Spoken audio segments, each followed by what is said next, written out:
మంజూరు ఇచ్చినటువంటి గౌరవ ఉప ముఖ్యమంత్రి వారికి ప్రత్యేక ధన్యవాదాలు తెలియజేస్తూ, ఎందుకంటే ఈ కొల్లాపూర్ ప్రాంతానికి కోన్ పూస్తే కొల్లాపురం నానుడిది. ఇప్పటికి కూడా ఒకవైపున నల్లమల అడవులు, ఒకవైపున కృష్ణానది ప్రాంతం, అందరూ కూడా ఎస్సీలు ఎస్టీలు బీసీలు చాలా మంది కాబట్టి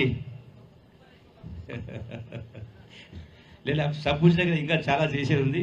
అది చెప్తే ఇప్పుడే అవన్నీ కూడా మొన్న ముఖ్యమంత్రి గారు చెప్పడం మీరు అవన్నీ మంజూరు ఇస్తే కొంత ఉపశమనం లభిస్తుంది. కాబట్టి దాంతోపాటుగా ఈ రోజున సుమారుగా గతంలో ఇంతకుముందు పెద్దలు చెప్పినట్టుగా చాలామంది పేదవాళ్లకు ఇల్లు లేక నానా అవస్థలు పడతా ఉన్నారు. ఈనాడు కాంగ్రెస్ ప్రభుత్వ ఆధ్వర్యంలో గౌరవ ముఖ్యమంత్రి గారి రేవంత్ రెడ్డి గారి ఆధ్వర్యంలో ఈనాడు రాష్ట్రంలో 22,000 కోట్ల రూపాయలతోటి 4,50,000 ఇళ్ళు, అంటే కొల్లాపూర్ నియోజకవర్గానికి కానీ ప్రతి నియోజకవర్గానికి కూడా 3,500 ఇళ్ళు, అంటే ఒక్కొక్క ఇల్లు 500 లక్షల రూపాయలు, అంటే ఒక్క నియోజకవర్గానికే సుమారుగా 175 కోట్ల రూపాయల నిధులు అవి కూడా మంజూరు ఇవ్వడం జరిగింది.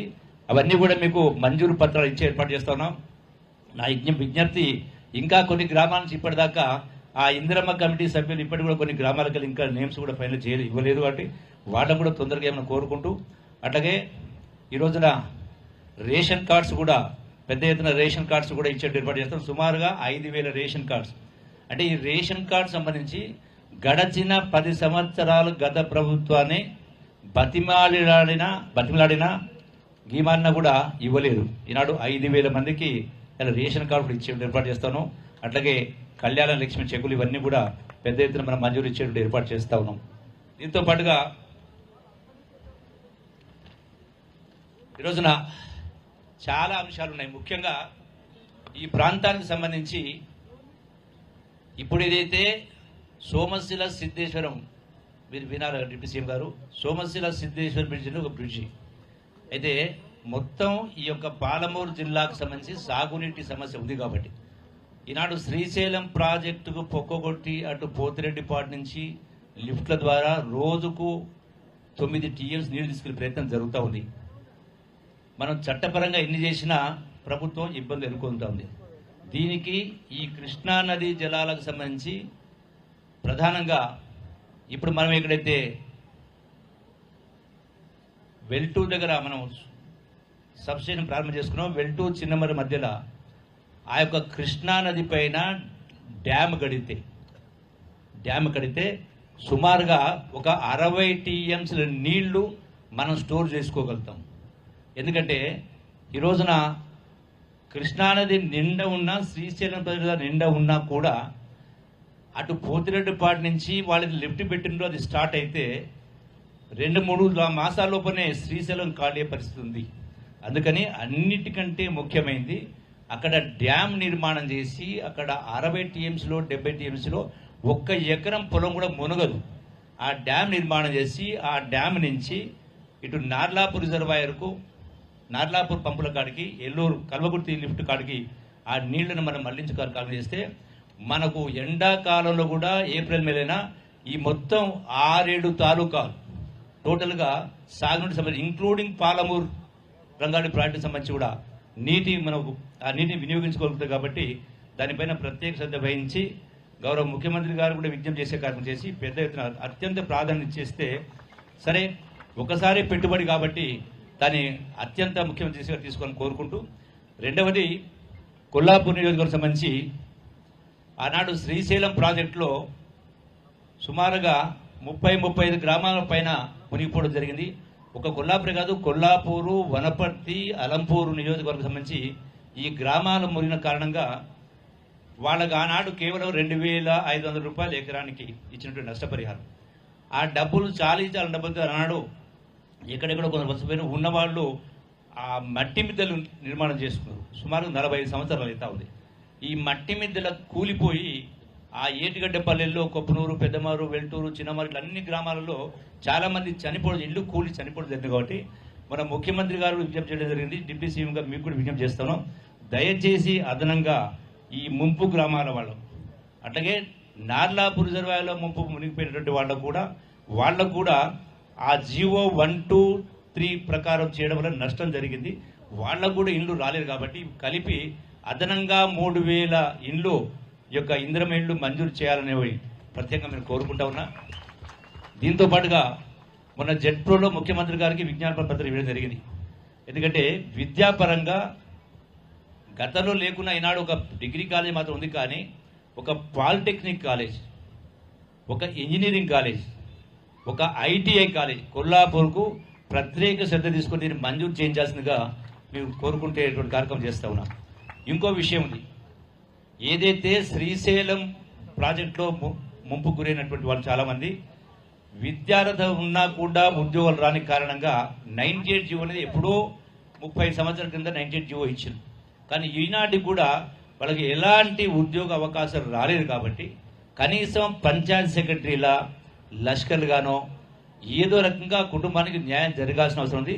తక్షణమే ఈ వారం 10 రోజుల్లో మన ముఖ్యమంత్రి గారు చెప్పడం జరిగింది. కాబట్టి మీ సమక్షంలో, మీ ఆధ్వర్యంలో, అట్లాగే గౌరవ పార్లమెంట్ సభ్యులు ఉంటారు, సంబంధిత శాసనసభ్యులు ఉంటారు, ఒక ప్రత్యేకంగా మీటింగ్ ఏర్పాటు చేసి వీళ్లకు ఆ ఇచ్చేట్లు ఏర్పాటు చేయాలి. లేదు అంటే ఒక కుటుంబానికి ఒక 25 లక్షల రూపాయలు వాళ్ళకు ఆర్థికంగా వాళ్ళకి సహకారం చేసేటువంటి కార్యక్రమం చేయాలని మీ అందరికీ కోరుకుంటూ, అట్లాగే మాదాసి కురువులకు సంబంధించి కూడా ఏదైతే మనం జరిగినటువంటి ఏబిసిడి వర్గీకరణలో మాదాసీలకు ఎస్సీల కింద ఆల్రెడీ గుర్తింపు ఉంది అంట రావడం కూడా జరిగింది. కాబట్టి వాళ్ళకు మాదాసి కురువులకు ఆ సర్టిఫికెట్ కూడా ఇచ్చేటువంటి ఏర్పాటు చేయాలని కోరుకుంటూ, అట్లాగే వాల్మీకులకు సంబంధించి కూడా చిరకాల వాంచే వాళ్ళకు కూడా ఎస్టీలుగా చేయాలని చెప్పి డిమాండ్ నడుస్తుంది. కాబట్టి దానిపైన కూడా ప్రత్యేకంగా శ్రద్ధ వహించాలని మీరు కోరుకునే కార్యక్రమం చేస్తూ ఉన్నాం. అట్లాగే ఈనాడు దీంతో పాటుగా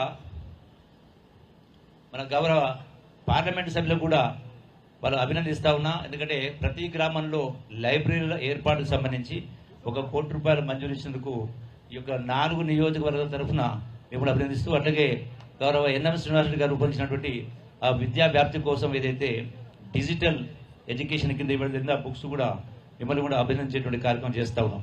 అయితే ఈ రోజున ఇంకా మా గౌరవ శాసనసభ్యులు ఇద్దరు మాట్లాడినట్టుగా ఇంకా చాలా చేయడం జరిగింది, ఇంకా చేసేటి ఉన్నాయి, అయిపోలేదు.